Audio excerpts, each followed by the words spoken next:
So you want to be a writer. So does that mean that you want to ghostwrite books? Hey Shista, do you want to do content marketing? Wow, that wasn't very good. I'm like stumbling over my words. Do you want to do content strategy? Do you want to do brand messaging? Do you want to write case studies and white papers? Do you want to write blog posts or reported articles or write for magazines, right? Or trade magazines or consumer magazines? This is for you. So this is going to go over how to actually become a writer. Hey, Vicky, and the steps that we're going to use in order to do that. And I have two friends, one of which is being a wiggle bug and just bothered the other one. So he's rubbing him around on her pet bed and she's not happy about it. So now she left. Barry! Wow, this is like the best view that we've had of you in a long time. Good job, buddy. I know. Minnie doesn't like it when you do that. Minnie doesn't like it. All right. Minnie, go back to your hubba hole. Let's get you all set up. All right. There you go. All right. There you go, Bean. All right. Hey, Margaret. So let's talk about this. Oops. Probably should mute all the sounds on my computer.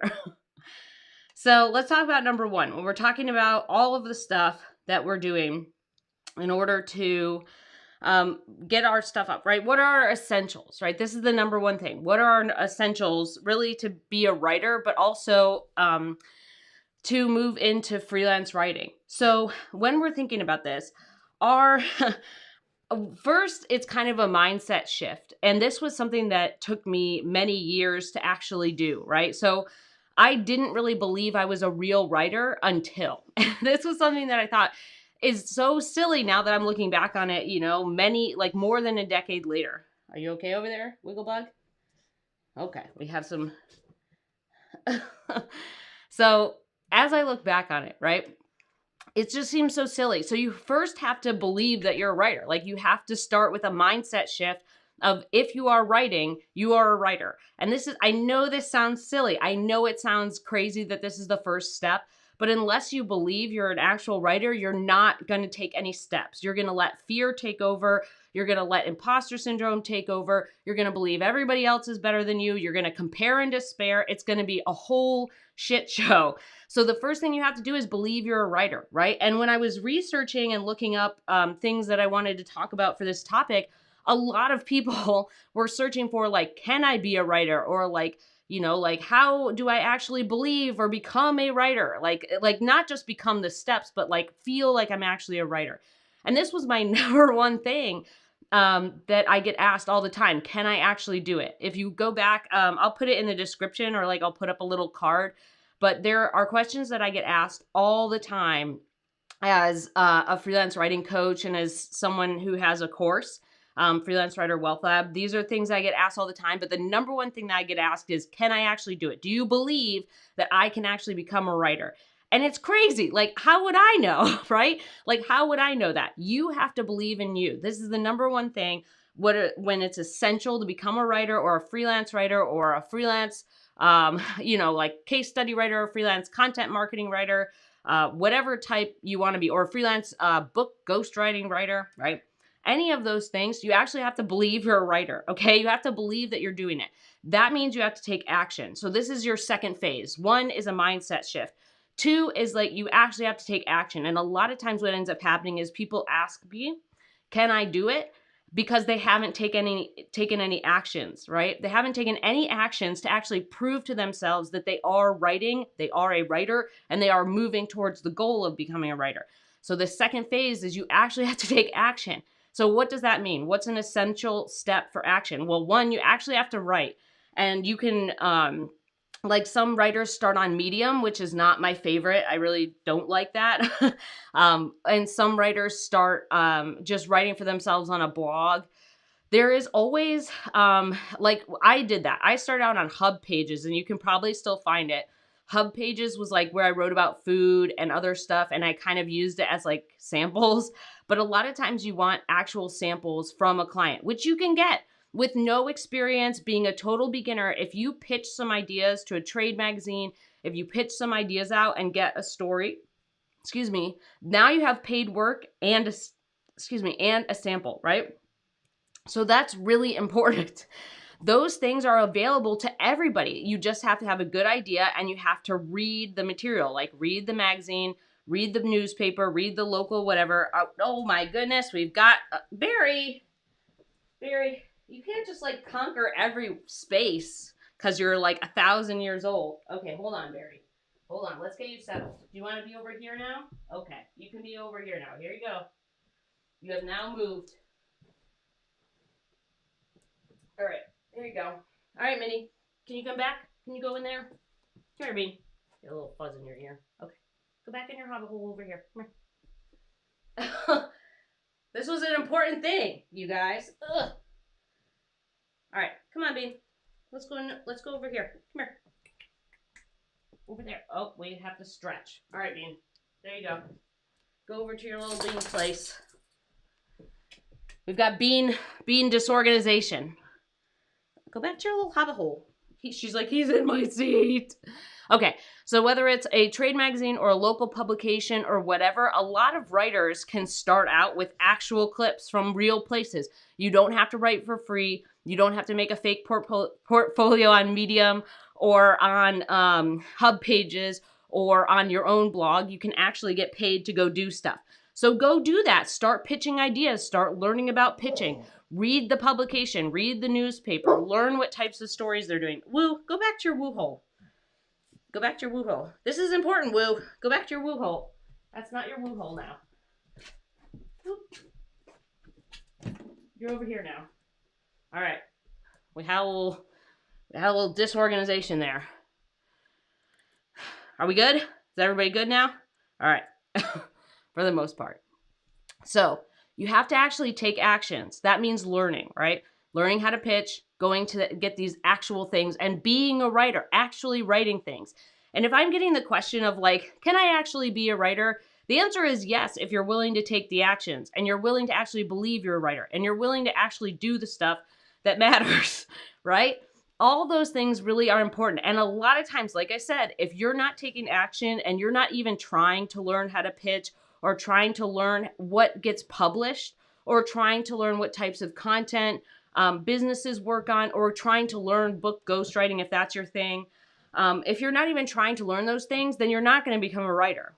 You just won't. You have to actually take action and write, because a lot of times, and this is true for every creative endeavor, the first while that you're a writer, your stuff sucks. Like, it's terrible. I look back on stuff that I wrote more than 10 years ago and I'm like, ugh, like gross. Why would you, ugh, you know? And it's a process. We get better through taking action. We get better through feedback. We get better through repetition. We get better from learning from others, right? But we actually have to do it. So that's your phase 2. Your essential thing for number 3 in our part 1 here is that you actually have to do your marketing, right? Your marketing is sending your LOIs, your letters of introduction, LOI, and your pitches. You actually have to get out there. This is after, or not after, but in tandem with taking action. You actually have to market your business. And a lot of writers are really scared of this because they're so used to like this 1920s through 1950s marketing where it's like, just tell them that oh my gosh, Mikey likes it, and then they'll just buy it. Or like, they're really used to this really cheesy marketing and this is not a generational thing. Like, I talk to writers who are even younger, like much younger than I am, who are like 20, and they're still like thinking that selling is trying to convince someone to get something they don't want. That is not selling. That's like 1920s to 1950s selling, or even a little bit later. And food is a really good example, right? Like, I write about food. I love food history. And that's a really good example, is like how foods are marketed as like health foods when they clearly are not back then. Or they add like a little bit of something to it. Like, I watched something about Wonder Bread, right? And then I forget what the disease was called, but there was a disease going on where like it was a severe lack of vitamin B. And if you guys watch the Food That Made America on History Channel, like, that's like one of my favorite shows. In any case, they added some like, powders and put vitamin B in the bread so that Americans would stop dying from this disease. And they were like, it's a health food now. It's not a health food. This is the same thing. That's not the marketing that we're doing. We are reaching out to people to say, hey, do you need help? If you need help, I'm here to help and I'm qualified. That's literally it. So if you take away anything from this, if you want to be a writer, marketing is not gross or sleazy or annoying or convincing someone to get something they don't want. That is not what you're doing, okay? These LOIs that you send, and I have templates if you wanted to check them out. I always forget about this, but if you go to mandyellis.com/bundle, I have LOI templates, marketing templates, contract templates, magazine and business contract templates, like basically all of the functional documents that you need to get started with freelance writing and grow with freelance writing. So as we're kind of doing that, right? Like we we have to get away from the idea that selling or letting people know about our service is gross or sleazy or like, ew, I'm a writer, I don't like marketing. No, bad. We don't like bad marketing. We like good marketing where we reach out to people who we think we can help, people who have the right amount of revenue, the people who are actually creating content, and the people who are the right fit for us in our niches and the type of work we want. That's all. That's all. Don't pressurize it more than you have to. And I'm kind of doing a broad brushstrokes overview on this today, but there's a lot more specificity that we can go into. I will answer, these are good questions, so I will make sure we'll answer those at the end. I like the arrow too. So we'll answer those at the end. If you ever have any questions, if you're on this live stream, you can always put them in the chat and we'll get to those. So as we're kind of going along, right, we have to do the marketing. We have to get our name out there. If you don't get your name out there, it's really hard to get more clients, right? And it's hard to become a freelance writer or any writer, right? It's really hard to get gigs. So we have to kind of get over this essential roadblock, right, of like marketing is gross. Then the next phase in the essentials pack is that we have to set up our website and our LinkedIn. We have to set those up so that we at least have some place for a portfolio and some place for people to find us. The only way to get more inbound leads and more people finding you is to have some sort of, can you not bug her? Oh, here we go. Now we start the rake fest. I know, Minnie, today's a hard day. Barry's having a little bit of like an antsy-pantsy day. So we have to have a place for our portfolio and we have to have a place for people to find us. The website is great because more people can find you. This helps with SEO. This helps with, what are you doing? Here you go. You want this? This helps with SEO. This helps with people understanding who you work for, what type of work you do. It helps with you getting found, like your clips and your portfolio and all the things in your website. Your website is also a living document. You need to update it regularly, like every 3 to 6 months. And every time you get a clip, you need to put it in your website. That's really important. Go back to your hubba hole. Oh my gosh, what is going on? You're a wild beast today. Go back to your hubba hole. Go back to your hubba hole, Goof. I know. Go back to your hubba hole. Oh my gosh, she went into position 2. She's anchored. She's not going anywhere. She anchored. Hi, Barry. Why don't you lay down, buddy? So we need to have these things up and running and regularly attuned to. So LinkedIn is a great place where I find clients all the time. And we haven't done any snacks today. So it's a really great place to find business clients and all types of freelance writing clients, whether they're editors for publications. Go back to your hubba hole. Nope. Go back to your hubba hole. Nope. Go back to your hubba hole. So they're really, really important pieces of your freelance writing business. And I meet people who don't have websites and who don't have LinkedIn. And I just feel like they're missing out on a lot of potential client opportunities. Good job. And they're missing out on the fact that like a lot more people can find them, which means they get more inbound leads, which means they don't have to do as much outbound marketing, which is LOIs and pitches. So that's really important. That's our first phase. That's our phase 1 is we have to do those things. We have to change our mindset. We have to make sure that we're getting rid of this idea about marketing being gross. We actually have to do the marketing, right? And be a writer. We have to take action and actually write things. And we have options all over the place to do that. And then we actually have to have a website and LinkedIn. So we have a place for our portfolio. And also we have a place for people to find us so we have more inbound leads. So that's our first phase. Our second phase, actually, before I do the second phase, I'll answer these questions. So Shista says, I was always told to write 1 to 2 free Medium posts or guest posts for free to get paid work. And I did that, but it's good to hear Mandy talk about writing paid posts from the get-go. Yeah, Go back to your hobbit hole. Nope. Go back to your hobbit hole. Go back to your hobbit hole. Oh my goodness. You're sassy today. Yeah, don't work for free. I don't care. This is something that people like, and by people, I mean writers. I talk to writers that are like, but I live in X country, or this magic circumstance applies to me. No, it doesn't.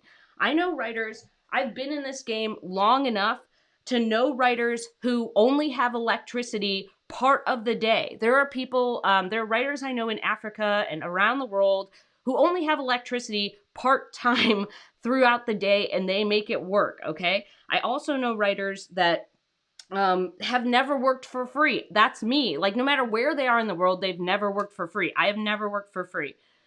You do not need to do free Medium posts. You don't need to do that. Ideas are paid, okay? Ideas are always paid.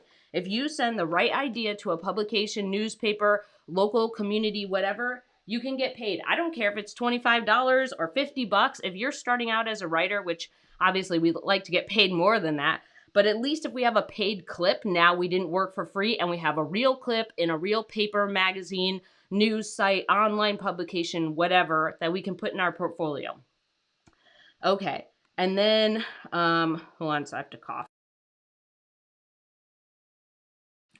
And then Shista says, how is tech journalism different than general tech news? Well, I mean, that would be like, you're only different. Anything that's journalism is reported, right? So like you would be interviewing sources, or you would be pulling research, or you would be going to conferences and reporting on that. I mean, general tech news could be just roundups. It may not be the same thing. Like anytime you're adding journalism, it's just, research and interviews, and it's a reported piece. I mean, I don't even think there's really that big of a difference. I mean, most of the time your general tech news is just like either updates, or it could be just reported articles, which is tech journalism. So I wouldn't even worry about it. I would just go about my business and read whatever the publication has. If the publication has interviews, you need to do that. If the newspaper or online publication has research or whatever, then you need to do that. Go back to your hobbit hole. Stop being sass. Go back to your hobbit hole. Go back to your hobbit hole. Let's do some pup date stuff real quick. Oh my gosh, it's just, the 80% is Bear. Bear, your eye looks goopy. We gotta get you cleaned up. There we go. There you go. Uh-oh, I'm about out of snacks. Hold on, I might have to go get some more snacks. BRB.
We has snacks. All right, let's get everybody some snacks.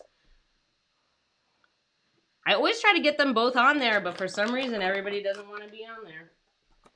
All right, here you go. Good job. All right.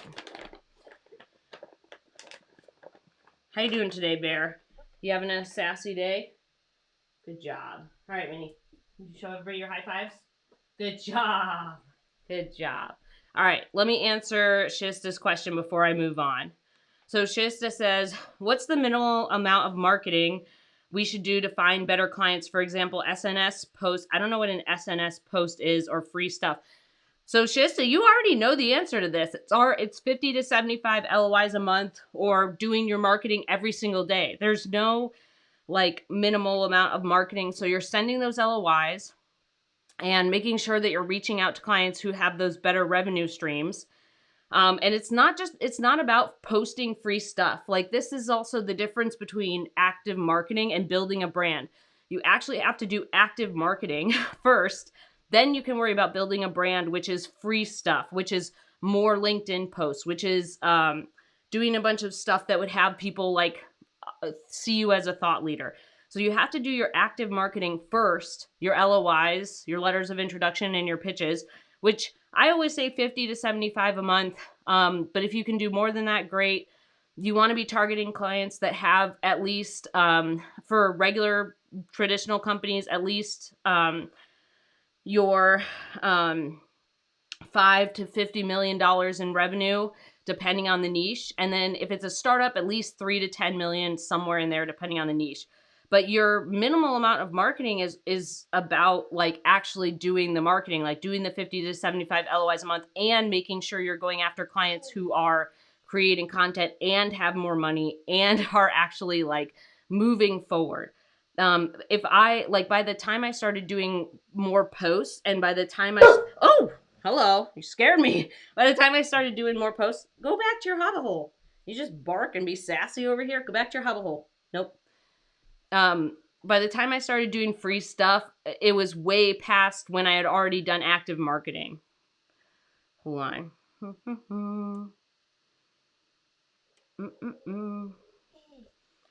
Do I make home-cooked meals for Bo and Charlotte? No, I don't. They get scoops of kibbles, and we make Bo is on his way to being 16 and a half, okay? I don't know how he's lived so long. I really don't. So he's on his way. He's only a couple months, like less than 2 months away from being 16 and a half.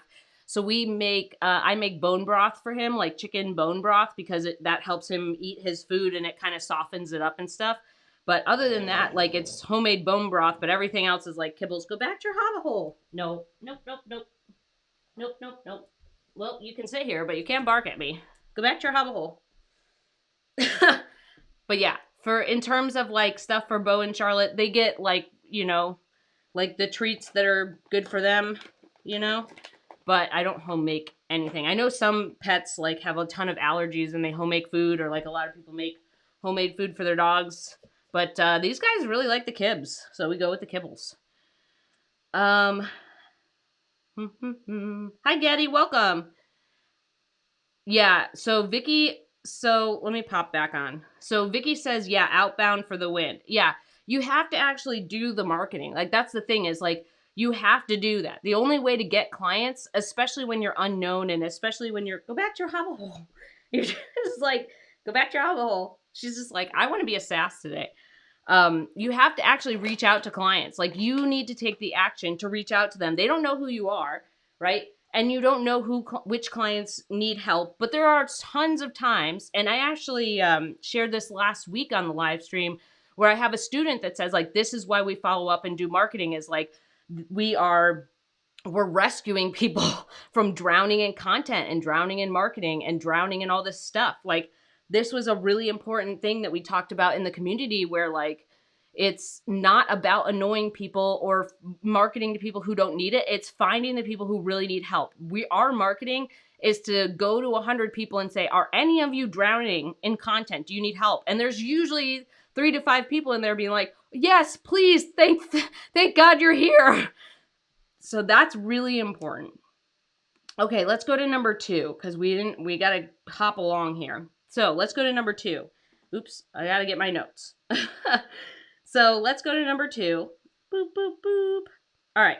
So let's talk about this. When we're talking about our second phase. So our second phase is like we're setting up our schedule, we're wearing different hats, and we are kind of making sure that we're not juggling too many plates at once. Your job as a freelance writer is to make sure that you are doing the things that move your business forward every single day. Okay. That means marketing. That means adding clips to your website. That means fixing your website or LinkedIn. That means anything. Most of it is marketing or completing assignments or getting, hitting your deadlines. But we need to make sure that even though we have to wear the hats of like admin and invoicer, right, and or like accounts payable, and writer and marketer and email, like email inbox manager, all this stuff, right? Even though we have to wear all those hats, we still need to make sure that every single day we're doing the needle moving activities, right? So when I was starting out, I didn't understand this, and it was really hard for me to get clients. Like I didn't get it. I restarted my business a couple times just because I didn't get it. Like I kept doing all the wrong stuff. So as you're kind of going along, you have to make sure, and this is what I say, like 50 to 75 LOIs a month, or an effort goal every single day of 1 hour of marketing. That for me worked really well because if I didn't hit 75 LOIs or if I hit 49 LOIs in a month, right, then I would beat myself up. So if I spent an hour every single day working on my marketing, sending things, right, sending LOIs, building my list of potential clients, researching potential clients, looking at the type of content that they're doing, understanding more about my niche. If I'm doing all of that stuff at least an hour every day, I'm going to make progress. So regardless of if I hit 50 to 75 LOIs a month, I'm making progress. And you have to do that every single day. You need to do some kind of needle moving activity in your business every single day, and not the weekends. Let's not burn out, but Monday through Friday, that needs to be part of your schedule. So as we're kind of going through this, we're wearing different hats, right? But we're making sure we're not juggling too many things. We're making sure that we're spending our attention and time on the things that are needle movers, not everything, just the needle movers and the important things like delivering for your clients. Woo, go back to your hole. Woo, you're like scratching my leg. I'm going to pick you up. I'm going to pick you up and I'm going to put you on this live stream. I'm going to put you on this live stream. You ready? Come on. Oh, I know you're just going to make like a sad noise because you're going to be like, no, I just want treats. No, don't pick me up. Just give me the snacks. Okay. So we have to do the needle moving activities every day. That's how you don't juggle plates. Because if you have too many plates, too many balls in the air, the deal is that if you are spending your time and effort on the things that move the needle, you don't have time to go and play with all the other, plates that are in the air. You just don't. Your time is spent on the things that move your business forward. Your focus is on the things that move your business forward. And then when you have like 5 extra minutes, yeah, you can go play on social media if you want. But this is something that I think is a big mistake. Is like freelance writers want to do all the stuff, right? They come to me and they're like, how do you do everything? And it's like, I've been doing this for 10 years. So the stuff that you're doing at the point when I was doing that took 100% of my time, right? Just marketing and just getting my client work done took 100% of my time. Now, 10 years later, it takes, I don't know, 40 to 50% of my time. So now I have 40 to 50 or 60 to 50% of my time, right? Is that right? Yeah. For, my course students or my one-on-one coaching students, or for building freebies or for building free boot camps, which I'm in the process of. And I have extra time to do that because now the time has shrunk. It's more, I know more about the process, so it doesn't take as long. And I know how to do the needle movers in an hour instead of, like an hour total instead of an hour every single day. So this is an important thing. We're not trying to juggle everything. Don't get on social media and post every day because you're like, that will help me get clients. It won't. You have to do active marketing. And I get it. I know there are writers out there who are like, I built my whole brand on social media. Great. Good job. I think that works for you. But there's most of us, that's the majority of us, like 80% of us need to do our active marketing. Posting on social media is your second phase of your business after you've already automated basically your marketing and got it under control and you can do it and you have enough working clients. Then you can go play with posting on social media because posting on social media is inbound. You're hoping people find you, or you build a brand, right? So that people come and seek you out, right? We have to go out and find people in order to make money. You can't wait for your brand to take off to make money. That's not how it works. So as we're kind of going through this, remember that you are going to juggle different things. You're going to juggle your work. You're going to juggle the marketing. And it's not marketing like regular sleazy marketing. It's like, do you need help? Great. I'm here to help. I'm qualified. That's literally all you're saying. So you do have to do that. You have to handle invoicing. You have to handle your calendar. You have to handle getting your appointments scheduled, all these things, right?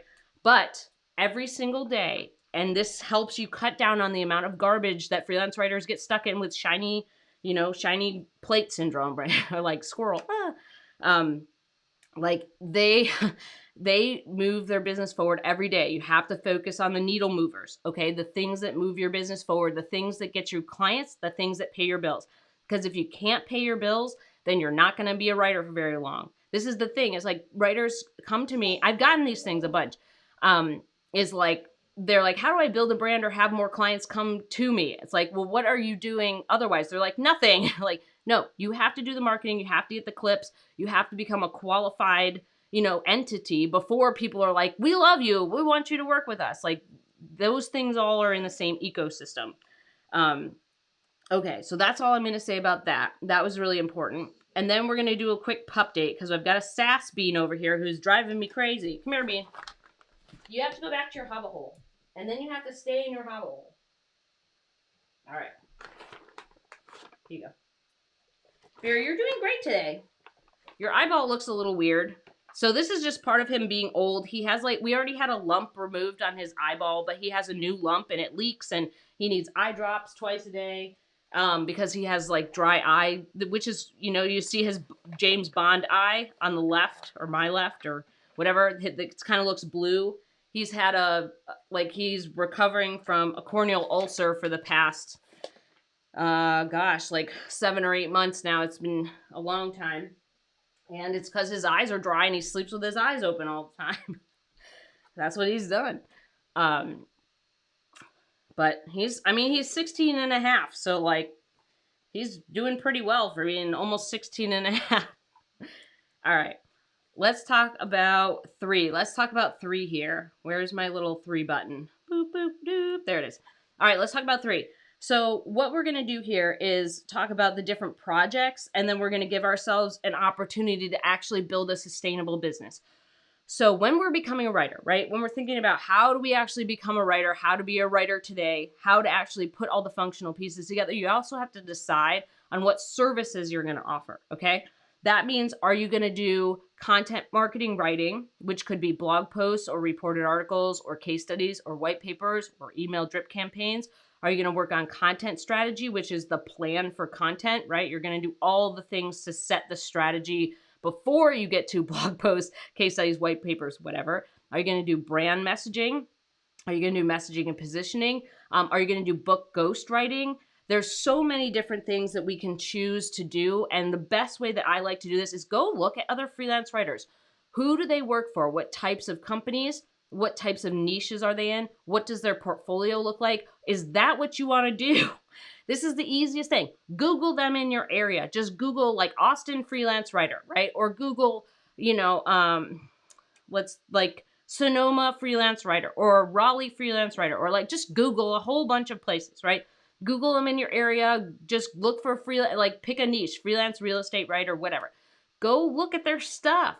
Just use that as a template of who could I work for? What types of companies or what types of publications? What types of clips am I going to get? Am I going to be doing a lot of case studies? Because I noticed that this person works a lot in B2B SaaS and they're doing a lot of case studies and white papers, right? You need to start picking up a framework for how these different businesses are run. Because my business, as someone who works in a ton of different niches, right? Like prop tech and hospitality tech and food and travel and insurance and health and all of these things that don't necessarily, or real estate or all this stuff that doesn't necessarily always go together, right? As someone who works in all those different types of niches, you have to kind of look at all the different things other people are doing, right? So there's a lot of things that I might do in my business that other people won't do. Like they don't have to do that because that's not what their client needs. So you need to go off and look at all these writers and see like what are they actually doing? What's their client list like? Are those, and when we look at their clients, we're not stealing their clients, okay? We're not like, oh, let's just send an LOI to all their clients. You're looking at types of clients. Are they Series B startups or are they Fortune 500 companies?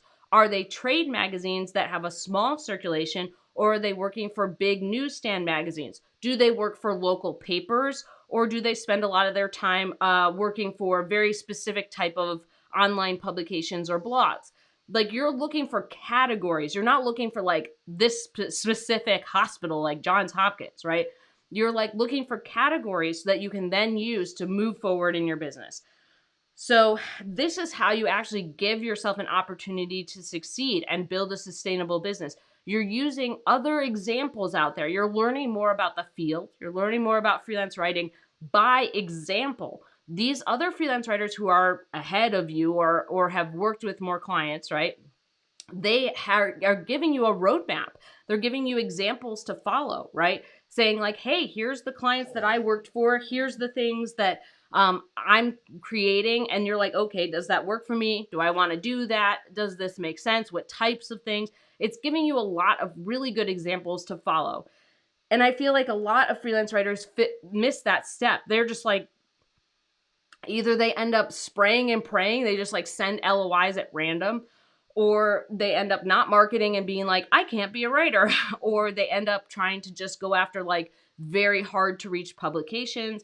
Or what ends up happening is they don't give themselves an opportunity to succeed because they're trying to overload everything at once instead of taking strategic steps, right? They're not actually, and this is something that I put in my course for a reason. Like in Freelance Writer Wealth Lab, I specifically put these blueprinty style steps of like week 1, we're doing this, week 2, we're doing this, week 3, we're doing this, because this helps you get the flow of like how the business works. It's like very strategic information provided at the right time. And this is how we want to do this in our business. We don't want to just like do everything at once and burn out and be like, writing isn't for me. I can't become a writer. No, you have to be strategic about where you spend your time and energy. You have to be strategic about the opportunities and the information that you're consuming and the research that you're doing on how to actually build this business, right?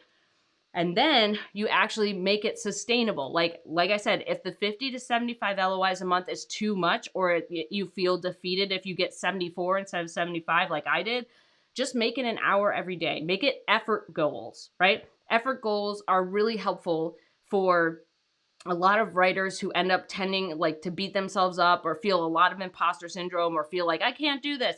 Just make the effort goal. If you can spend time every day and complete that, that's really important. The time every single day. Hi, woo. I hear you wooing over there. I hear you wooing. I hear you. If you can spend time every day doing specific tasks that move your business forward, understanding how the business is run, working on things that actually matter, you will be a writer and you will have a writing business, like guaranteed.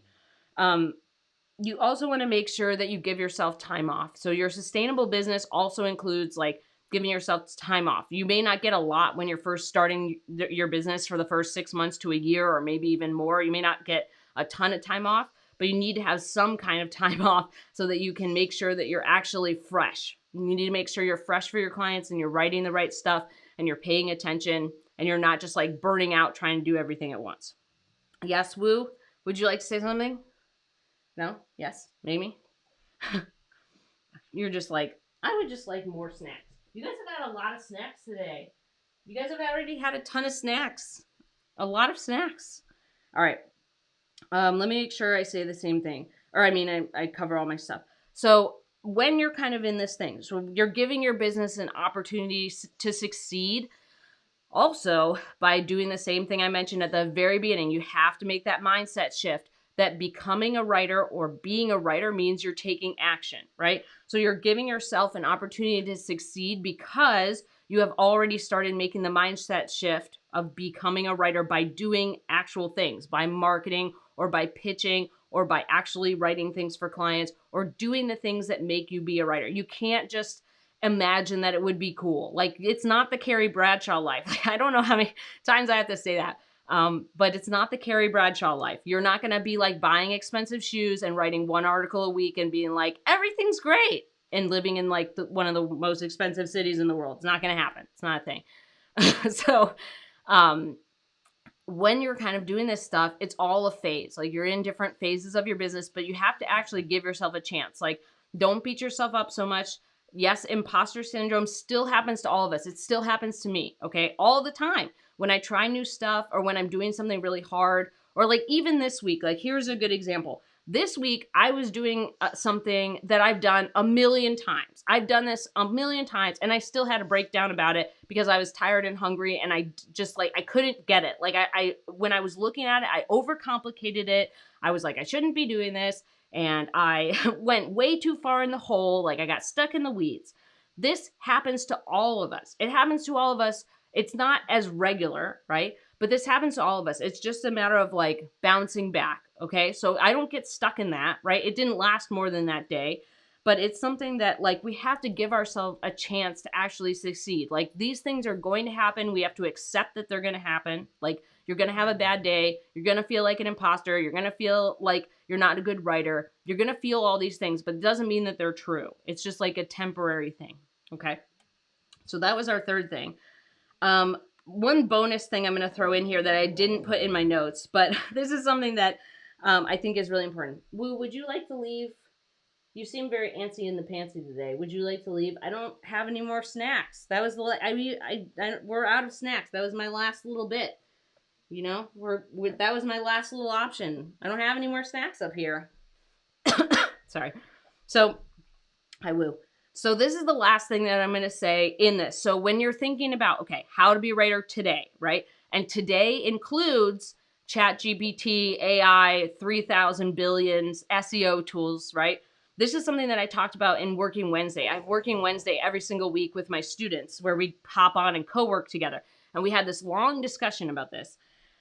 ChatGPT and AI tools and all of this stuff, they are just tools. They are not here to have I've gotten a bunch of emails recently about people being like, well, what's going to happen? Like, it's going to drive down rates and clients aren't going to want to pay as much.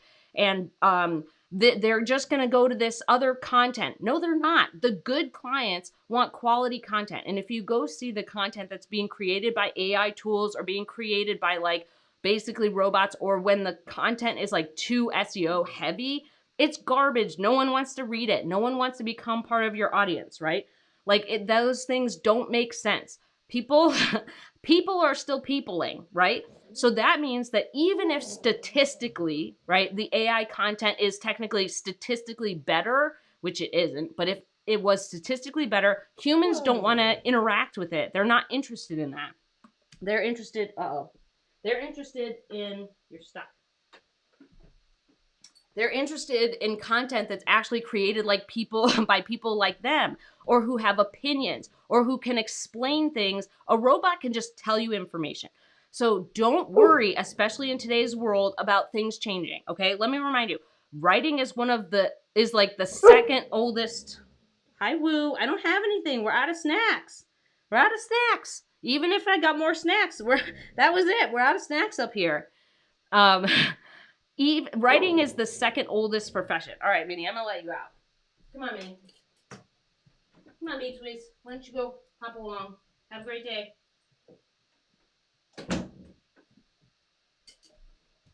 Good boy, bud. So writing is the second oldest profession after the first oldest profession, which is prostitution, which we all know why that's the oldest profession. So writing is like this. It is one of the oldest professions out there. After all the tech and all the changes and all the things that have happened in the bajillion of years, however long we've been writing, cave drawings, I guess you can count as writing, because they tell stories. We're still here. We still need writers. And if anything, people need writers more than ever. Why do you think they're going after AI tools? Why do you think they're trying to get a robot to do it? They don't know how to do it well. They need someone to help them, which is why these tools are created, because people don't know how to create content. They want to create good content that works for their audience. So they're seeking out a tool to do that, right? Writers are way better than those tools. They will always be better than those tools because humans are creating the tools, right? there's a whole bunch of things, right? Those tools are also pulling from things that are already created, which is like copyright infringement and plagiarism and like the whole thing. I'm pretty sure that's going to be a thing. I'm pretty sure there's already artists that are suing like AI art tools. And I'm pretty sure this is going to be the same, because what they're doing is pulling things that are all like, it's the anti-writing, like pulling pulling all the things that are already created and then just being like, here you go. Like that's plagiarism and copyright infringement. So don't worry about that. When you're thinking about all this stuff that comes up today, like there's a lot of things that come up when like with how to be a writer. Like there's a lot of things that happen, and there are lots of tools like this. And for example, here's a good example. So there have been many times that this has happened over the course of history, okay? We're just kind of like stuck in this one moment. We're stuck in ChatGPT. Everyone's talking about AI writing. But don't forget that people went from typewriters to computers, and they're like, how is that going to change it? Or that people went from a twice daily newspaper to a once daily newspaper. Then they went from a newspaper to online. Like there have been a bajillion changes. And if anything, we're creating more content than ever before. Writers are really needed. Good writers. This is something that I said on Working Wednesday with my students, is like, if you need 85 tools to do your job, you don't know how to do your job. So if I have a client that's using 85 tools to get the writing done, they don't know how to do it. They actually need someone, a real writer who does good work to actually do it, okay? And that doesn't mean your rates go lower. That would be crazy. They want a specialized thing. There is no tool that can repeat it. And all that tool can do is conglomerate, right? Like mush together the content that's already existed. They're only taking stuff that already existed because it's humans making an AI tool, right? It's just like, even if, all right, let me give you an example. So even if an AI tool was better than human writing, it's still written by a robot and people connect with people. Like this is why back in the day, people would only read reviews from certain New York Times food reviewers. This is why people trust the opinions of certain people who review tech gadgets, right? Like there's a robot that can go in and review a tech gadget in an AI capacity, right? Like they can write this article about it, but it's way different than a human using it. So my opinion will always be that there's going to be a marker, just like with sponsored content, just like all the other stuff that happened with SEO and when people were keyword stuffing and all that garbage. There's going to be a thing where they're going to be like, this thing was written by AI. There's going to be a tag, just like sponsored content, that says this was written by a robot. And I just don't think people are going to be interested in it. It's just mush from other stuff. It's not actually original, useful information. It's just like, here's a general bullet point list of like regular stuff that's happening. And I've read several of these articles that said they're written totally by AI. It's the most generic stuff ever. And even if it wasn't, even if this AI gets way better, it's still the human connection and the human experience. A robot cannot tell you about the time they lost a $2 million real estate deal. A robot cannot tell you about the crushing defeat of, thinking that their story was going to be really great and it ended up being a diarrhea soup. They have no personal experience to tell you about. That's what makes these articles special. When we do a reported article or when we do a case study, it's a personal experience that a robot can't recreate. They can't do it. They cannot tell you a personal story like the story I'm working on now, right? I'm working on a reported article and they can't tell you about a failure when they tried a new system, right? And it just didn't work out. They're just like, you should do this thing. Like robots can just say like, statistically do this, right? They can't tell personal stories. And people will always and forever, and have always and forever, connected with personal stories. They connect with the actual advice of humans who go through the trial and the error and like the great stuff and the shitty stuff. And that's not, you can't translate that into AI content. Are there places where AI content makes sense? Sure. Social media posts or like short form little things, or giving you an outline, which those outlines are still terrible, but it's a possibility. They can help you, but it's just another little tool. It's not taking your job. And if anything, the fact that these tools are existing, that means they need writers more than ever. And it shouldn't drive down your rates. It should drive them up because you're now a hot commodity, right? So I really hope that you think about that. I really hope that you think about all these things that go into like being a writer now, like being a writer today or when things are changing. And one more example. When I first started hearing about SEO, right? SEO was very much like, hey, did you hear like Google's doing search engine optimization, SEO? And I was like, okay. So that turned into keyword stuffing, right? Everyone's like, please the Google robots, please the Google robots by putting in all these keywords. And now, like, I don't know, 10 to 15-ish, like 12-ish years later, or maybe a little bit more, um, we're not doing that anymore. And we're still creating content, and those things change all the time, right? The way that we work with the robots change, and Google even now, there was something that Google put out last year that said they were prioritizing human written content, like human first stories, human first stuff. Google is controlling all the search results. So if Google is saying we want human stuff, then the AI stuff isn't going to do very well to begin with. Hi, Bobo. So I hope that you're taking this away when you're thinking about this. There's still lots of opportunities for writers. There's still lots of opportunities to get paid well. There's still lots of opportunities for writers to work with great clients who want quality content. There are always going to be new tools invented, of course. That's just part of it.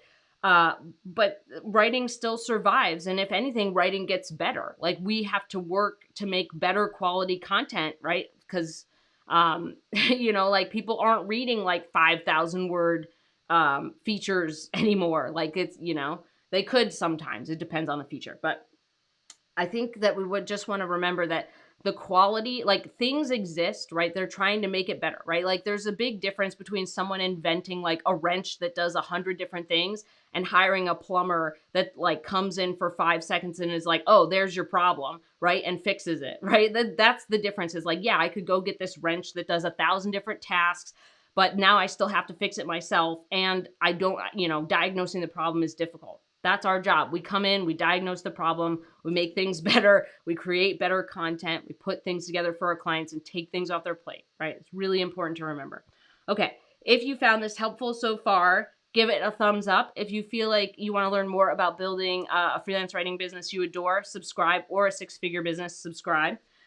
Let's see. I think that was all my points. So these are really important things that I think we all need to kind of remember going forward being writers.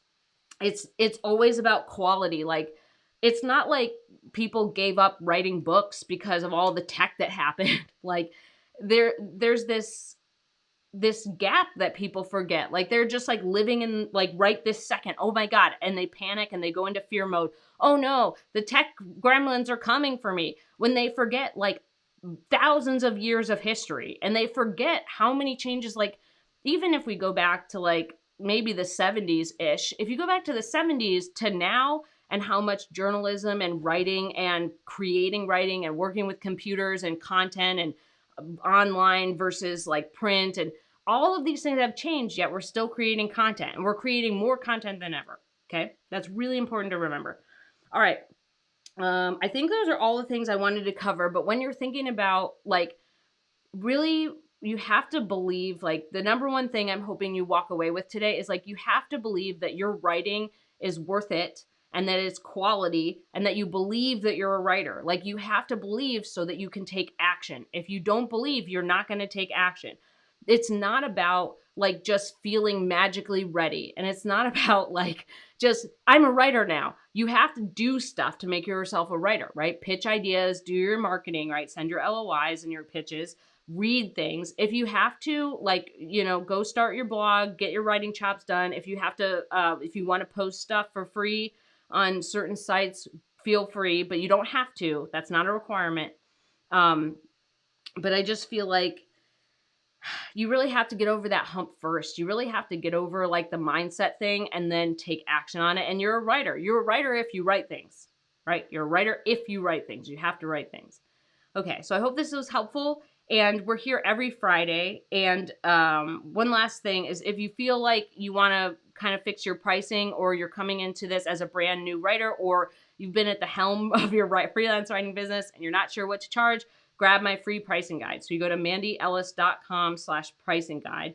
That will give you my free pricing guide and it'll sign you up for my weekly tips and tricks emails. So I have this live stream, plus I have tips and tricks emails that go out every Monday. And we're here on the live stream every Friday at noon Central Time. We do a different topic every single week. If you ever have a topic or a question that you want me to answer, you can go to mandyellis.com/question and put it in there. You could be an anonymous person if you want, asking your question. But I hope that this was helpful, and I hope it was something that you feel like will help you take the next step, or what the difference is being a writer now versus decades ago, or even now when these new tools are coming out. And I'm sure that there'll be a video that I do in like 5 or 10 years that's like, hey, remember ChatGPT, or remember all these things? Like, this is how it turned out, right? I'm sure I'll do a video on that. But I hope this was helpful. I hope you have a good Friday, and I will see you next Friday. Bye.